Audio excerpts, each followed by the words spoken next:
बिस्मिल्लाहिर्रहमानिर्रहीम। आज का हमारा टॉपिक है द ह्यूमन हार्ट।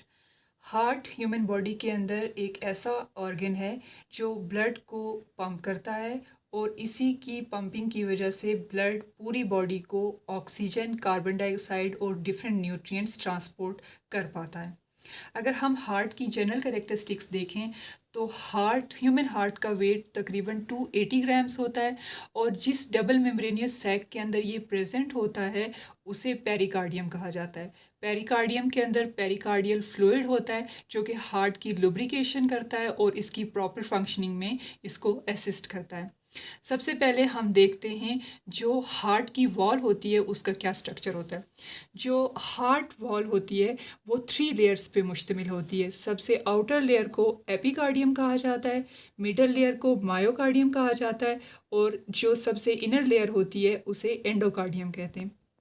जो एपिकार्डियम है वो लूज़ कनेक्टिव टिश्यू से बनी होती है, जो मायोकार्डियम है वो मसल सेल्स से बनी होती है, कार्डियक मसल से बनी होती है और जो इनर सेल है वो स्मूथ मसल से बनी होती है। जो मायोकार्डियम है बेसिकली इसका सबसे इम्पॉर्टेंट रोल होता है in the contraction of heart. इसके जो मायोकार्डियल सेल्स होते हैं उसमें एक यूनिक स्ट्रक्चर प्रेजेंट होता है जिसे इंटरकलेटेड डिस्क कहा जाता है। ये स्ट्रक्चर बेसिकली जो मायोकार्डियल सेल्स हैं उनकी बॉन्डिंग करता है और उनमें सिग्नल्स को ट्रांसमिट करता है। अब हम जो ह्यूमन हार्ट है उसके मेन जो डिवीजन्स हैं उनको देखते हैं। हार्ट में बेसिकली 4 चेम्बर्स होते हैं। जो अपर थिन वॉल्ड चेम्बर्स होते हैं उन्हें एट्रियम कहा जाता है, यानी लेफ़्ट एट्रियम और राइट एट्रियम।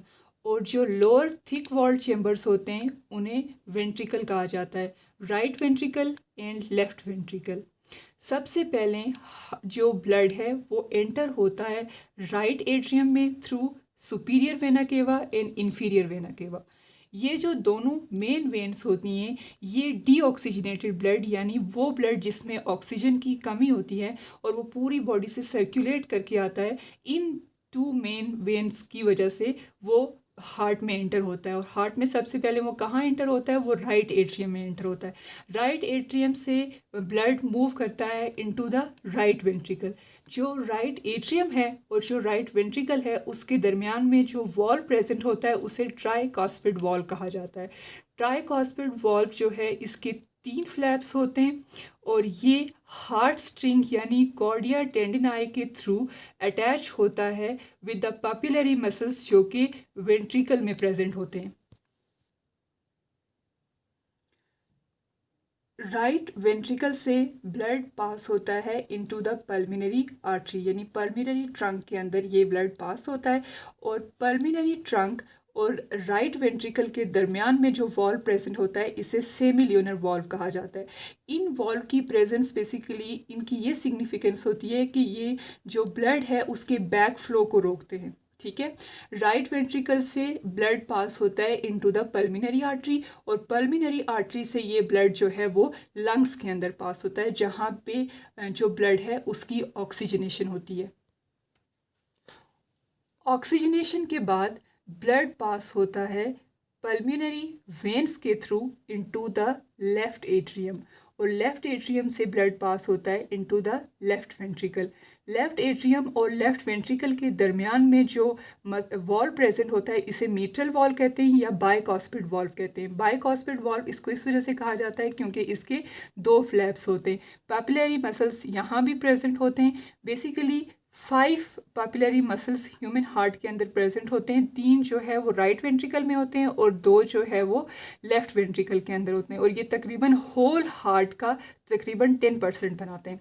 तो ब्लड जो है वो ऑक्सीजनेशन के बाद पल्मिनरी वेन के थ्रू लेफ़्ट एट्रियम में एंटर हुआ। लेफ़्ट एट्रियम के बाद वो इस वॉल्व को क्रॉस करके लेफ़्ट वेंट्रिकल में पास हुआ और लेफ़्ट वेंट्रिकल से जो ब्लड है वो मेन आर्टरी यानी एओर्टा के अंदर पास हो जाता है। एओर्टा और लेफ़्ट वेंट्रिकल के दरमियान में जो वॉल्व होता है उसे एओर्टिक वॉल्व कहा जाता है। उसके बाद जब ये जो ब्लड है ऑक्सीजनेटेड ब्लड ये ट्रैवल करता है इनटू द एओर्टा और उसके केन लाइक कर्व से गुजरता है तो वहाँ से ये ब्लड पूरी बॉडी को सर्कुलेट होता है। ये 3 मेन आर्टरीज़ के अंदर एंटर होता है। लेफ़्ट सब क्लेवियन artery, left common carotid artery, right common carotid artery. Left subclavian artery से ब्लड पास होता है इनटू द लेफ्ट आर्म, और राइट कॉमन कैरोटिड आर्टरी और लेफ्ट कॉमन कैरोटिड आर्टरी से ब्लड नेक रीजन में पास होता है, ब्रेन में पास होता है और मसल्स के अंदर पास होता है। वो आर्टरी जो हार्ट को ऑक्सीजनेटेड ब्लड प्रोवाइड करती है वो होती है कॉर्नरी आर्टरी। जो लेग रीजन को पास करती है ऑक्सीजनेटेड ब्लड उसे एलियक आर्टरी कहा जाता है।